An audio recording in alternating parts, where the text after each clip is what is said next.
This is incredibly hard for me to talk about, and I am beyond embarrassed about it, but I guess it's time. So I have $147,000 of student loan debt, and I'm not a doctor, I'm not a lawyer, I went to culinary school. I was 17 years old when I was choosing what school I should be going to, and I had no guidance from my parents.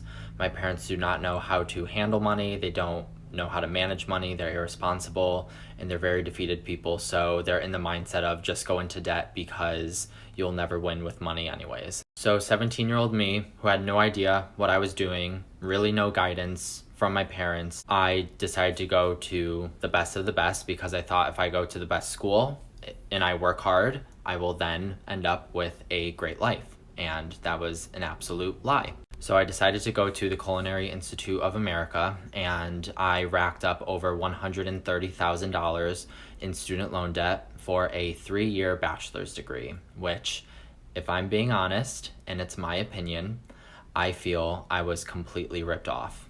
I think it's absolutely criminal to take naive, hopeful 17 or 18-year-olds going to culinary school thinking they'll be the next one with the TV show because they're going to this fancy school when it is an absolute lie. I graduated at 20 years old with all the student loan debt, hopeful that this magnificent, prestigious degree was going to help me create a great life, and it did the opposite.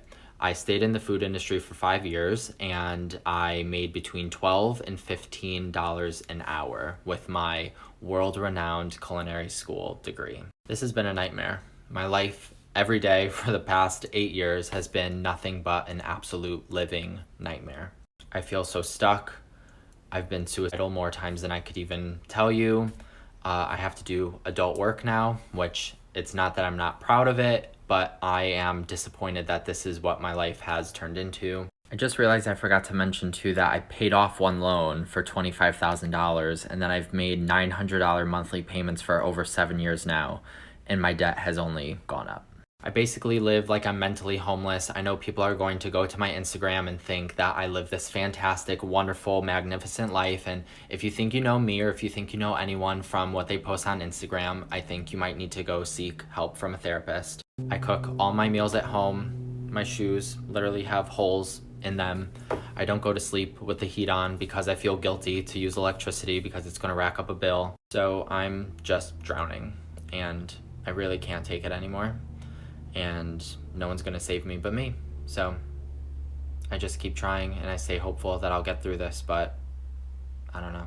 This is going to be a very difficult video to film, and I'm just going to try to do my best to say how I feel, so bear with me. A few days ago, my budget baddies let me know that Caleb Hamer went live and was talking about me. Yesterday on my Instagram, a supporter DM'd me saying that Caleb went live talking about me, but he also brought up my OF, and he didn't show it, but he played audio from it. My excitement quickly turned into concern. He started off his video by criticizing my frugal content, what I do, the same thing everyone else has been doing the past few weeks. It's just so old at this point. If you want proof or to see what I'm talking about, it's on my YouTube page. I don't feel comfortable to put any of that here. 5 or 6 minutes into his video that he discovered I have an OF. He then proceeded to subscribe to it. Mind you, he's live streaming, which then turned into him describing what he was seeing. My content is behind a paywall. It's not out there for free in the open for everyone to have access to it. Doesn't mean you have the right to do whatever you want with it because you paid for it. He went from making fun of me and describing what he was seeing to then playing audio. He played audio from multiple videos. Some of the audio was just me talking, and then it proceeded to get worse and more inappropriate, with his supporters watching him do this. There's 2 times in particular that he played audio at a very inappropriate time and described it to his supporters. He wasn't showing the video, but the audio is humiliating enough, and he's using my content to make a joke. People sign up and give their consent to be on his show and be humiliated. I didn't consent to this. He did not reach out to me to get my permission, and out of 250 comments, there were 2 people who called him out on this. And this is the perfect example to show you the state of where we are with the internet. That so many people watched that video and did nothing but laugh at it, make jokes about it, and laugh at someone being exploited instead of anyone calling this bad behavior out. The 2 comments that called Caleb out on this basically said, "Are you sure you should be doing this? Because this really seems like it's pushing it." What if if someone underage who looks up to him was watching this, hearing him describe what I'm doing and playing the audio? This doesn't even feel real that a grown, developed adult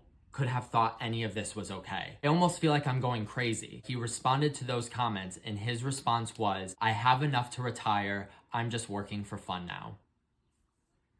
That comment right there tells me who he is. The fact that he can do this on a live stream, also upload it, do this to another big creator, and that's his response, that tells me that he thinks he's untouchable and that he can do anything to anyone. Just because he has enough money to retire, he's not afraid of the consequences.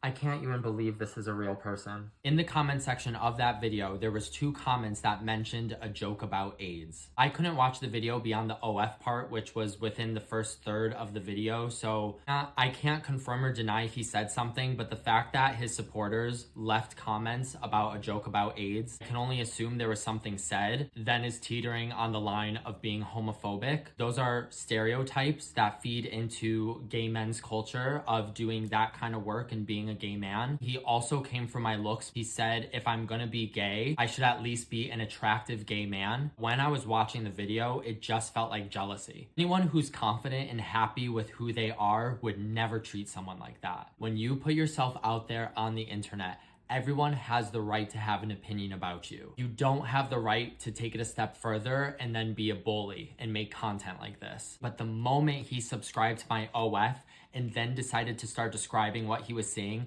and then playing audio of unbelievably inappropriate moments, and then to respond the way he did to his supporters' comments, to basically say, I can do whatever I want because I have enough money to retire, this is a bully. Can't believe someone would do this. And you know what's so sad about this is that so many of you guys wanted us to collab. Number 1 request, you and Caleb, you and Caleb, you and Caleb. And it's something I always wanted to happen. And after this, I will just want nothing to do with him. Just because of my frugal lifestyle or me doing OF, I am still a person. You don't have the right to humiliate me and exploit me to make content, which then makes you money. And this behavior could be setting the example for other creators to think they could do this to other people. I don't know.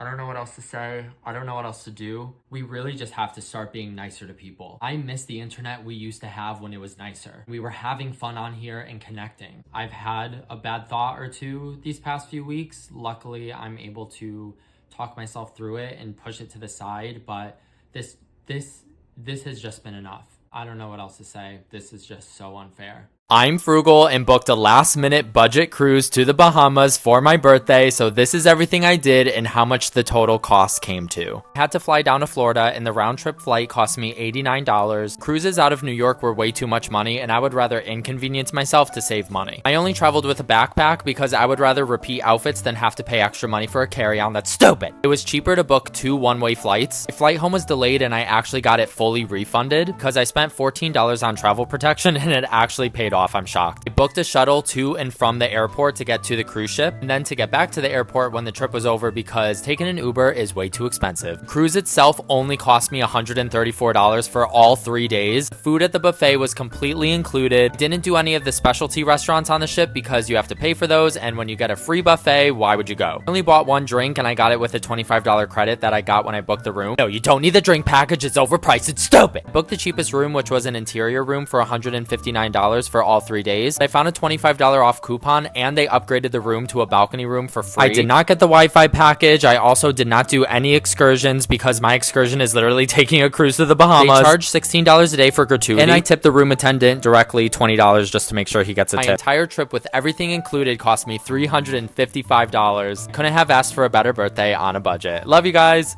I'm frugal and hate to spend money, so welcome to my monthly budget video where I show you as a frugal person how I spent the $15,000 I made in November. My biggest expense is typically my student loan payment, but I don't owe any payments right now because the loans are consolidated, which means rent is my biggest expense at $750 a month for the cutest little studio I found on Craigslist. I spent $217 on food. I cook every single meal at home because going out to eat is expensive and stupid. And that is a little higher than my typical food expense because I did buy some extra things to do my replica Dunkin' breakfast breakfast video, which was iconic. Fun category, I spent $129. I know some people think being a frugal person, all I do is sit in my apartment and look at the wall, but I actually have a lot of fun, just in moderation. I had to renew my driver's license. I don't know if other states do this, but in Connecticut we do. Car insurance for the most iconic car made in America is $71 a month. I had to get an oil change and I negotiated the price down to $70 because I asked if they would give me a better deal if I paid in cash. I paid $54 in November for gas. Typically through some of my side hustles, I actually get mileage reimbursement. My electric bill came to $48. I do not run the heat to keep the bill low. Keep things unplugged if you know you know. Internet used to be $79, but you guys told me I should call them and now it has been lowered to $46. Thank you for the suggestion. I paid $10 for the gym because I'm not pretentious and stupid. Then I spent $7 shipping this iconic Lana Del Rey sweater that I sold. My total expenses was $1,474, and if you subtract that from my total earnings, I saved $13,488 in November, which brings my total savings so far this year to $70,691. Thank you so much for watching, and remember, saving money is treating yourself.